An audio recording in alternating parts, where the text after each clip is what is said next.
ହଉ ମାରୁତିଟା ଅଛି ବେଲିକା ବିଲ ଗହଳି ହଉଛି ସବୁ ମାନୁନି ପୁରା ବାବା ହେଇକି ଚାଲୁଛି ରକେଟ ରକେଟ। କେବେ ମତେ କୋଉଠି ହଇରାଣ କରିବୁନି ରେ, ହଇରାଣ କଲେ ମୁଁ ଟିକେ ହଇରାଣ ହେଇଯିବି। ମାନେ କେତେ କଣ କାମ ମୋର ହଉଛି। ଓ ଆଚ୍ଛା ସଇଲା ଯାଉଛି ସକାଳ କଥା କାମ ରହିଲା।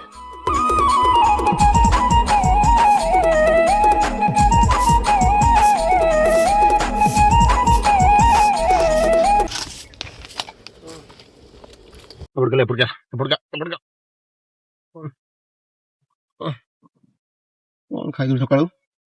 ଖାଇନୁ? ଓହୋ ର ତୁ ଶୋଇଥା ଶୋଇଥା ଶୋଇଥା, ତୋ ମା ଆସିଲେ ତତେ ଖାଇବା ଦବ।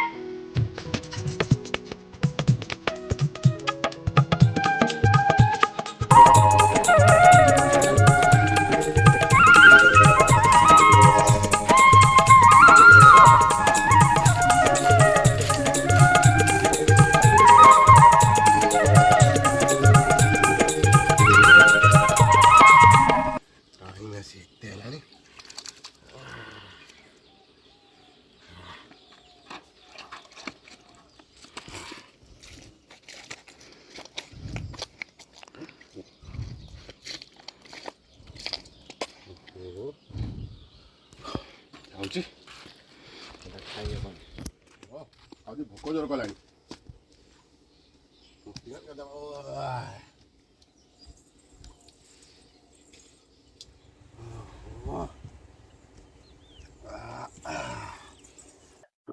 କୋଉଠି ବସିବା?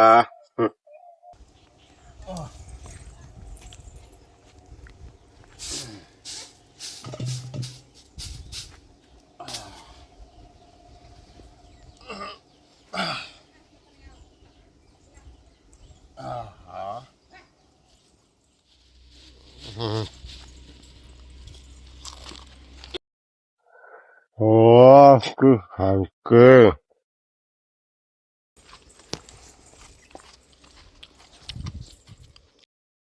ଆଉ କଣ କାମ ରହିଲା? ନା ଆଉ ବି କାମ ନାହିଁ।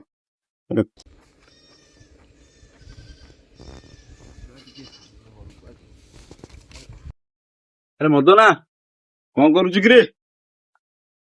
ଆରେ କଣ ଖାଉଛୁ? ହଁ ମୁଢି ଖାଉଛି। ମୁଢି? ହୁଁ ତମ ଘରେ କଣ ଭାତ ନାହିଁ? ତୁ କଣ ମୁଁ ଦେଖିଲି ସବୁବେଳେ ମୁଢି ଖାଉଛୁ। ଆଉ ଟିକେ ଭଲ ଲାଗିଲା ତ, ଟିକେ ଖରାବେଳ ଟାଇମ ଟା ତ। ଆରେ ଭଲ କଣ ଲାଗିଲା ମୋ, ତୁ ସବୁବେଳେ ତ ମୁଢି ଖାଉଛୁ ମୁଁ ଦେଖୁଛି। ଆରେ ନା ନନୁ ତୁ ଟିକେ ଖା। ଆଉ ମୁଁ ଖାଇବିନି? ଖା ମୋ ସାଙ୍ଗ ତୁ ଖାଇବୁ ନା କିଏ ଖାଇବ କହ? ସୋରିଷ ତେଲ ବି ପକେଇଛି। ପିଆଜ ପକେଇବି? ପିଆଜ ପାଇଁ ପଇସା କାହିଁକି? ପଇସା ଥିଲେ ସିନା ମୁଁ ପିଆଜ ପାଇଁ ଆଣିଥାନ୍ତି। ଆଉ ଏତେ କାମ କରି ପଇସା ଗୁରା ଯାଉଛି କୁଆଡେ? ଆଉ ତ ତୁ ସେ କଥା ଛାଡ, ତୁ ଖା ଆମର ମୁଢି ଖା। ଆଉ ପପୁ ଆଉ ଘରେ ସବୁ କେମିତି କଣ ଅଛନ୍ତି? ଆମ ଘରେ ସବୁ ଭଲ। ଆଉ ତୋ ଖବର କହ? ମୋ ଖବର ଆଉ କଣ କହିବି?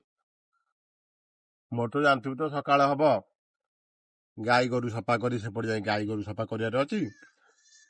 ତାପରେ ଗାଈ ଗୋରୁ ସଫା କରିସାରିଲା ପରେ ସେମାନେ ଯେତେବେଳେ ତାଙ୍କ ବାଟରେ ଯିବେ, ବିଲକୁ ଯିବି, ବିଲରେ ପାଣି ଦେବି। ତାପରେ ଖରାବେଳେ ଆଉ ତୁ କଣ କିଛି କହୁଛୁ? ଆରେ ମୋ କୁନି ବୋଧେ ବୋବଉଛି ନା କଣ? କୁନି କିଏ ବେ? ଆରେ ମୋ କୁନି ଛେଳି। ଏ ପପୁ ଆଜି ଆମ୍ବ ତୋଟାରେ ଯେତିକି ଆମ୍ବ ବିକ୍ରି ହେଇଛି, ଆଉ ପୋଖରୀ ଯେତିକି ମାଛ ଧରା ହେଇଛି, ସେ ଖାତାଟା ଟିକେ ଆଣିବୁ, ଟିକେ ହିସାବ ଟା କରିଦବୁ। ଆଣିଯା। ତୁ ଖାଉଥା ହେଲା, ଆଉ ଆଣିବି କି ମୁଢି ଟିକେ? ନା ନା। ହଉ ତୁ ଖାଉଥା, ସବୁ ଖାଇବୁନି, ଆଉ ମୋ ପାଇଁ ଟିକେ ରଖିଥିବୁ। ହେଇ ମୁଁ ତ ଛେଳି ରଖିଛି, ଗାଈ ରଖିଛି, ମତେ ତ କୋଉଦିନ କ୍ଷୀର ଦେଇନି। ଆରେ ହେଉ ସିଏ ମତେ କଣ ଦବ? ସେଇଟା ତ ବାଇଆଟା। ସବୁ ତ ତା ସାବତ ମାଇର ଆଉ ତା ସାନ ଭାଇର ଖାଇ ଦଉଥିବେ ଆଉ। ହଉ ଆଣୁଛି ଆଣୁ। ଏଇ ବାବୁ ହୁଁ ଦେଖ ଏଇଥିରେ ସବୁ ହିସାବ ହେରିକା ଅଛି। ଦେଲୁ ନେ। କଣ ହିସାବ ହେଇଛି?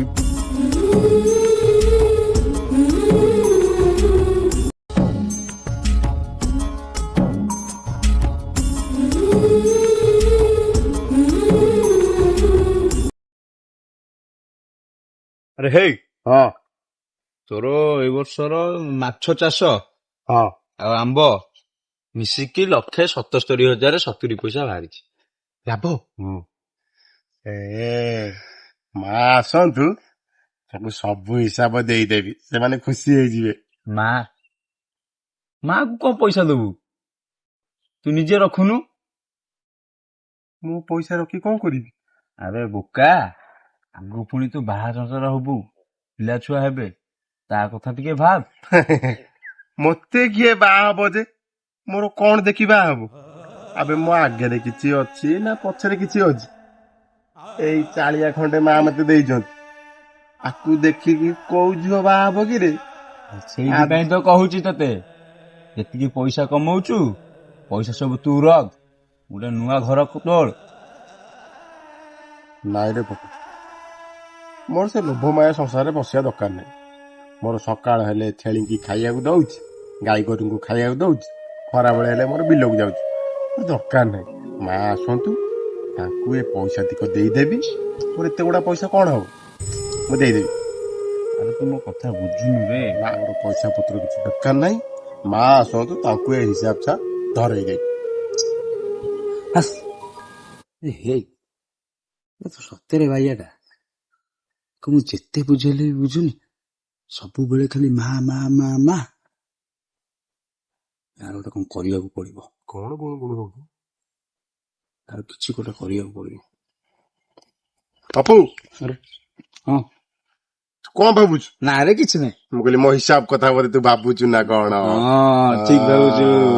କଣ ଭାବୁଥିଲି କହ କହ। ଏଇ ହିସାବ କରୁଛୁ, ପଇସା ଏତେ କମଉଛୁ, ଘରେ ଦେଇ ଦଉଛୁ, ତୁ ରଖୁନୁ, ସେଇ କଥା ଭାବୁଛି ରେ, ଆଉ କଣ ଭାବିବି?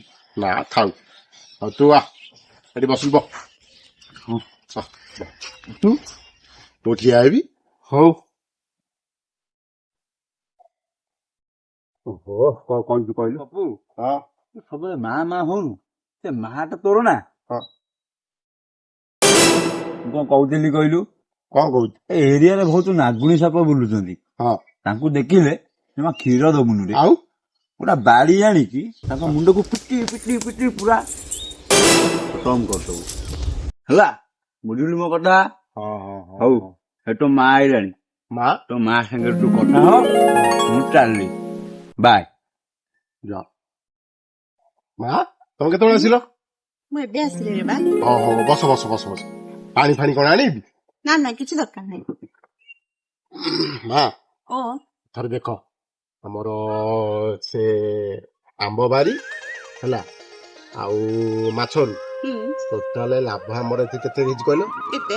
1,77,070 ଲାଭ ହେଇଛି। ମୋ ଧନକୁ ମାନିବାକୁ ପଡିବ, ପୁରା ମାନେ ଖଟି ଖଟି ଏତେ ତୁ ଦେଖ କମେଇ- ମୋଡ଼ିଦେବି। ନା ନା ରେ ଧନ, ଏ ତମେ ଦେଖା ଏତେ ଦେଖା ଖଟୁଛୁ, ନା ନା ନା ଦେଖା ନା ଦେଖା ଦେଖା ନା। ମା ଦେଖା ଦେଖା। ହଉ ତୁ ଯଦି ମାନୁନୁ ତାହେଲେ ହଁ, କାମ କର। ମୁଁ କଣ କହୁଥିଲି କହିଲେ, ଏଥର ଯୋଉ ଆମର ଯୋଉ ଲାଭଟା ଯୋଉ ଏଥର ହେଇନି, ଏ ଲାଭ ପଇସାରେ ସାମୁଟା ଆମର ବହୁତ ଦିନ ହେଲା କାମ କଲାଣି ହେଲା। ତାଙ୍କ ଝିଅ ତା ଝିଅର ବାହାଘର ଅଛି, ହଁ ଧନ, ସିଏ ପଇସା ମାଗୁଥିଲା। କିଏ? ସାମୁ ମାଗୁଥିଲା ପଇସା, ତାକୁ କିଛି ଦବା? ତୁ ଦେଖୁଛୁ ଭାଇ ତୋର ଲଣ୍ଡନ ଫେରନ୍ତା, ଏବେ ଆସି ବସିଛି। ହଁ, ଆଉ ମୁଁ ଭାବୁଥିଲି ଗୋଟେ କଣ ସେ କଣ କହୁଥିଲା ମେଡିକାଲ ଖୋଲିବ, ନହେଲେ ନାହିଁ କଣ ଟିକେ ଦେଖିକି କରିଥାନ୍ତା। ଆଉ ତୁ କହୁଛୁ ସିଆଡେ ଦବାକୁ, ତାକୁ ଦେଖିବା ପଛରେ ଦେଖିବା। ହଁ। ହଁ ଧନ, ତତେ ଗୋଟେ କଥା କହିବି, କିଛି ଖରାପ ଭାବିବୁନି ବା। ନା ନା, ମୁଁ ତମ କଥା କେତେବେଳେ ଖରାପ ନା ଭାବିଛି? ଲୋ ମୋ ଧନ, ଆଉ କଣ କହୁଥିଲି କହିଲୁ, ସେ ଯୋଉ ପପୁ ତୋ ସାଙ୍ଗ, ତା ସାଙ୍ଗରେ ବା ଏତେ ଆମର ମିଳାମିଶା କଣ ଦରକାର? ତୁ କଣ ଜାଣିନୁ ତା ବିଷୟରେ କିଛି? ନାଇଁ ଯେ, ସେ ମୋ ଛୁଆ ବେଳର ସାଙ୍ଗ। ତାକୁ ମୋ ସହିତ କୁଆଡ଼େ ନ ନେଲେ ମୋତେ ଭଲ ଲାଗିବନି। ମୁଁ ସକାଳ ପାଇଲେ ରାତି ପାଇଲେ ସେ ମୋ ପାଖକୁ ଡେଲି ପଳେଇ ଯାଉଛି। ମୁଁ ତାକୁ ଛାଡ଼ି କ'ଣ ରହିପାରିବି? ସିଏ ଖରାପ ନୁହଁ ଯେ ଖାଲି କଥାଟା କହିଦିଏ ମା ମୁହେଁ ମୁହେଁ ନା, ସେ ଖରାପ ନୁହଁ। ହଉ ତୁ ଯଦି ତୋ ମା କଥା କାଟି ମାନେ ଯଦି ତମେ କହୁଛ ମୁଁ ପପୁ ସହିତ ବି ମିଶିବି। ହେ ମୋ ଧନ କିଏ ଲୋ? ହଉ ହଉ ବା ତୁ ଟିକେ ସେପଟ ଘର ଆଡେ ଯିବୁ।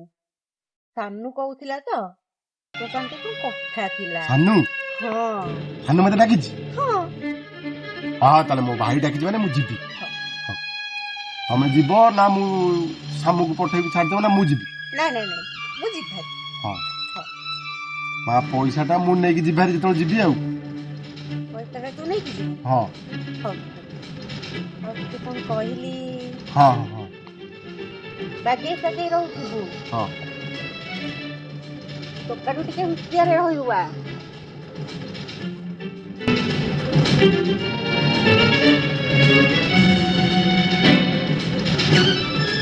ମା ମତେ ସହିତ ମିଶିବାକୁ ମନା କରୁଛନ୍ତି। ପପୁ ତ ଖରାପ ନୁହଁ। ହଁ ମାନୁଛି ମୁହେଁ ମୁହେଁ କହିଦଉଛି, ହେଲେ ମୋର ଯେକୌଣସି ଅସୁବିଧାରେ ମୋ ସହିତ ପ୍ରଥମେ ସଦାବେଳେ ଠିଆ ହେଇଛି ନା। ଆଉ ମାଆଙ୍କ କଥା କେମିତି ଟାଣିବି?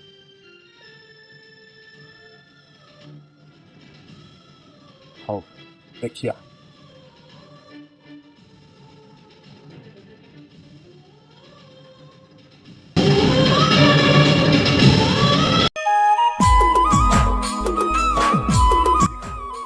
ମତେ ସାନୁ ଡାକିଛି ଘରକୁ, ମା ବି ଡାକିଛନ୍ତି। କେତେ ଖୁସି ଲାଗୁଛି। ନିଶ୍ଚୟ ମୋ ଟିକେ କାମ ଥିବ ତାଙ୍କର। ସେ ଯାହାହେଲେ ମୋ ମା ଭାଇ ନା।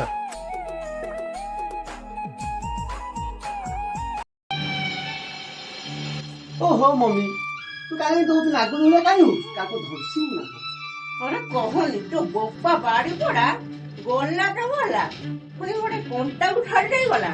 ତା ଢେରେ ପୁଣି ତତେ ଆଉ କଣ କହିବି କହ? ତୁ ଯଦି ଏଠିକି ଆସିଲି କଣ ପାଇଁ ଯା? ତୋ ବୋପାର ସମ୍ପତ୍ତି ବାଡି ଦେଖି ସେ ବାଡି ପଡା ରହିଗଲା ମଦନ ନାଁରେ ସବୁ କରିଦେଇଛି। ମୋ ନାଁରେ କିଛି ନାହିଁ ନା ଓହୋ ମମି ତୁ ଟେନସନ କାହିଁ ନଉଛୁ? ତୁ କଣ ମାଗଣା ଲଣ୍ଡନରେ ପଢେଇଛୁ?